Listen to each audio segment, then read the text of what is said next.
Assalamualaikum warahmatullahi wabarakatuh. Apa kabar anak-anakku sekalian? Bertemu lagi bersama Bu Dewi pada mata pelajaran Al-Quran Hadis. Nah, anak-anakku, jika minggu kemarin kita sudah selesai membahas mengenai materi bab yang pertama, yaitu pola hidup sederhana dan menyantuni kaum duafa, pada pertemuan pagi hari ini kita akan membahas mengenai materi bab yang kedua, yaitu berpikir positif dan sabar menghadapi ujian dan cobaan. Nah, sebelum kita memulai pembelajaran, mari kita buka dulu dengan membaca basmalah bersama-sama.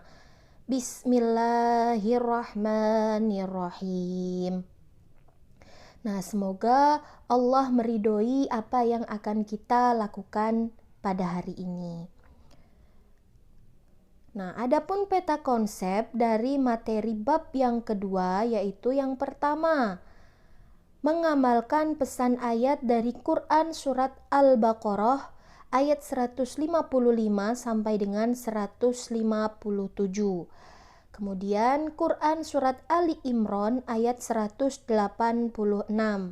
Kemudian kita juga akan mempelajari mengenai hadis riwayat Muslim dari Suhaib dan hadis riwayat Tirmizi dari Mus'ab bin Sa'ad. Kemudian yang kedua, mengevaluasi kontekstualisasi Quran surat Al-Baqarah ayat 155 sampai dengan 157, Quran surat Ali Imran ayat 186, hadis riwayat Muslim dari Suhaib dan hadis riwayat Tirmizi dari Mus'ab bin Sa'ad. Yang ketiga, menerjemahkan, memahami kandungan Quran surat Al-Baqarah ayat 155 sampai dengan 157, Quran surat Ali Imran ayat 186, hadis riwayat Muslim dari Suhaib dan hadis riwayat Tirmizi dari Mus'ab bin Sa'ad. Dan yang terakhir, membaca, menulis dan menghafal Quran surat Al-Baqarah ayat 155 sampai dengan 157, Quran surat Ali Imran ayat 186, hadis riwayat Muslim dari Suhaib dan hadis riwayat Tirmizi dari Mus'ab bin Sa'ad. Nah, kita lanjutkan. Adapun tujuan pembelajaran dari materi bab yang kedua, setelah mempelajari bab ini, kalian diharapkan mampu yang pertama, menganalisis dengan baik ayat dan hadis tentang ujian dan cobaan dan menyajikannya dengan berbagai media. Yang kedua, mengamalkan sikap sabar, husnuzon dan optimis pada saat mendapat ujian dan cobaan. Nah, jadi kita sekarang mengamati gambar. Mari kita amati ya. Di sini Ibu sudah sediakan 3 gambar. Yang pertama, ada gambar 2 orang yang duduk di kursi roda. Nah, ini salah satu bukti bahwa mereka itu sudah tidak bisa berjalan ya. Nikmat sehat itu sudah diambil dari Allah ya, anggapannya seperti itu. Mereka sudah tidak bisa berjalan. Nah, sejauh ini kita masih diberikan Allah nikmat sehat. Kita masih diberikan Allah kekuatan kaki untuk melangkah. Semoga gerak langkah kita gunakan untuk ke tempat atau ke hal yang baik-baik. Yang kedua, ada kebakaran ya, rumah mewah yang terbakar. Nah, kita tidak tahu suatu kapan akan datangnya musibah atau cobaan ya, seperti contoh rumah yang terbakar. Yang ketiga, ada sekolah yang kebanjiran ya. Sampai sejauh ini kita belum pernah mengalami yang namanya kebanjiran, sekolah kebanjiran ya. Tapi dilihat di gambar, anak-anak masih tetap semangat ya untuk bersekolah walaupun di sekolah mereka lagi ada musibah yaitu kebanjiran. Nah, semoga Dengan melihat gambar ini, kita bisa meningkatkan rasa syukur kita bahwa sampai sejauh ini, sampai detik ini, Allah masih memberikan kita nikmat sehat, Allah masih memberikan kita keluarga yang lengkap, Allah masih memberikan kita rizki, dan Allah masih memberikan kita kesehatan yang paling utama ya. Di dalam Quran surat Al-Baqarah ayat 155 sampai dengan 157, Allah berfirman, A'udzu billahi minasyaitonir rajim. Bismillahirrahmanirrahim. Walanabluwannakum bisyai'im minal khawfi wal ju'i wa naqsim minal amwali wal anfusi wath thamarat wa basyiris sabirin. Alladzina idza asabathum musibatun qalu inna lillahi wa inna ilaihi raji'un. Ulaika alaihim sholawatun mir rabbihim wa rahmah wa ulaika humul muhtadun.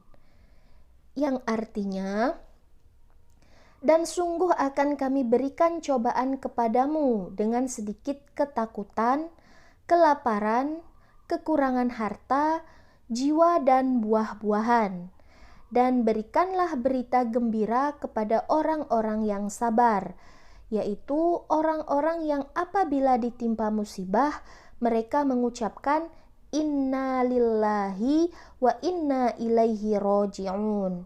Mereka itulah yang mendapat keberkatan yang sempurna dan rahmat dari Tuhan mereka. Dan mereka itulah orang-orang yang mendapat petunjuk.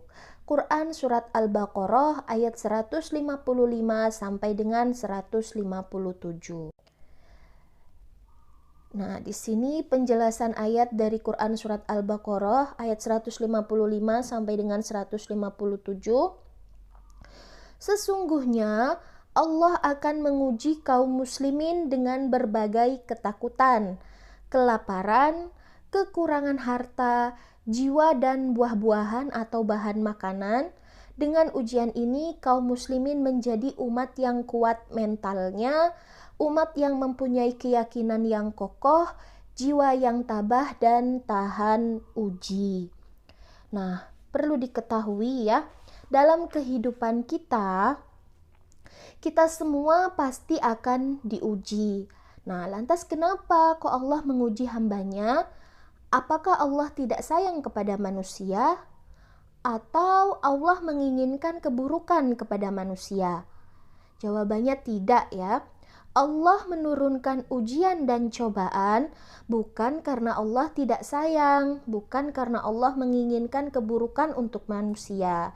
Nah, melainkan Allah menurunkan musibah, ujian. Nah, ujian itu ada yang baik dan ada juga yang kurang baik. Sejatinya musibah yang Allah datangkan kepada kita fungsinya ada 3. Yang pertama yaitu musibah untuk menggugurkan dosa. Nah, apabila kita sakit contohnya ya, kalau kita sakit itu sama saja Allah menggugurkan dosa-dosa yang pernah kita perbuat atau pernah kita lakukan. Yang kedua, musibah itu untuk mendekatkan hambanya yang melenceng atau yang jauh dari Allah. Contohnya, ada seseorang yang dulunya memang jauh dari Allah ya, sholatnya bolong-bolong. Nah, suatu ketika Allah berikanlah musibah, Allah berikan sakit. Nah, ketika Allah menyembuhkan penyakitnya, di situ akhirnya orang tersebut sadar bahwa selama ini dia sudah jauh dari Allah. Nah, jadi tujuannya Allah memberikan musibah itu untuk mendekatkan hambanya yang melenceng, yang sudah jauh dari ajaran Allah. Dan yang terakhir, yaitu untuk mengangkat derajat manusia ketika sudah di surga nantinya ya. Jadi kalau kita mendapatkan musibah, jangan sekali-kali kita mengeluh atau mengumpat ya. Karena apa? Karena Allah ingin mengangkat derajat kita sebagai hambanya. Contoh kecil saja. Ketika kita di sekolah, kalau tidak ada ujian, maka kita tidak akan naik kelas. Karena apa? Karena guru tidak punya nilai ya, tidak punya nilai untuk mengangkat kalian untuk meningkatkan kelas kalian. Jadi ada yang namanya ujian atau penilaian harian. Sama juga seperti orang-orang yang memiliki jabatan tinggi. Nah, sebelum mereka menduduki jabatan tersebut, pasti mereka melewati yang namanya ujian. Sama seperti hidup ya. Ketika kita ingin diangkat derajatnya oleh Allah, maka Allah berikan kita musibah. Nah, tujuannya untuk apa? Untuk mengetahui seberapa kuat iman kita dalam menghadapi ujian atau cobaan tersebut. Nah, di sini Allah memberikan ujian untuk menyingkap kualitas iman hamba-hambanya. Ini sesuai dengan Quran surat Al-Ankabut ayat 2. Jadi di dalam Quran surat Al-Ankabut ayat 2 itu sudah dijelaskan bahwa Allah memberikan ujian atau cobaan itu untuk mengetahui seperti apa kualitas iman dari seorang manusia atau hamba-hambanya. Kuat tidak dia menjalankan musibah yang Allah berikan. Kemudian yang selanjutnya di slide berikutnya, ujian keburukan yang Allah berikan kepada manusia hanya sedikit jika dibandingkan nikmat yang Allah berikan. Jadi ketika Allah memberikan kita ujian, itu hanya sedikit saja dibandingkan nikmat yang sudah Allah berikan.